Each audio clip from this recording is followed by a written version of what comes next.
Ground Station on Space to Ground. Welcome to Space to Ground, your weekly look at what's happening on board the International Space Station. I'm Dan Hewitt. It was a full house this week on the station, and one of the cast members is even a twin. 9 crew members from 5 different countries packed the orbital laboratory this week, working fast and furious on a range of different projects, including in-depth research on muscle loss, readying small satellites to be deployed, conducting Earth observations, and even driving rovers on Earth from a control panel in space. But it's back home on Friday, September 11th for the visiting crew members Andreas Mogensen and Aidin Abatoff, along with cosmonaut Gennady Padalka, who's now spent a total of 879 days in space, more than any other human in history. And Scott Kelly, who is just about midway through his year-long mission, took the reins as commander of the International Space Station.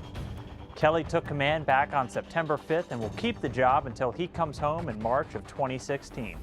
I'm ready to relinquish command to Scott Kelly.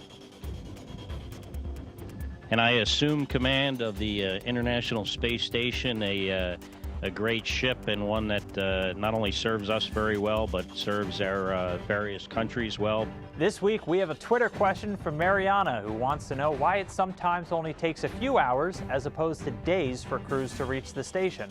Well, it's all about being in the right place at the right time.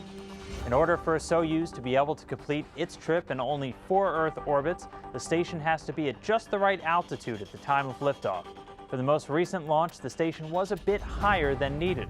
Due to solar weather conditions, the atmosphere wasn't thick enough to cause sufficient drag to lower the station's altitude to the expected range. So that spacecraft took the longer 34-orbit, 2-day rendezvous route. Make sure to keep sending us your questions and comments using the hashtag #SpaceToGround. We'll see you next week.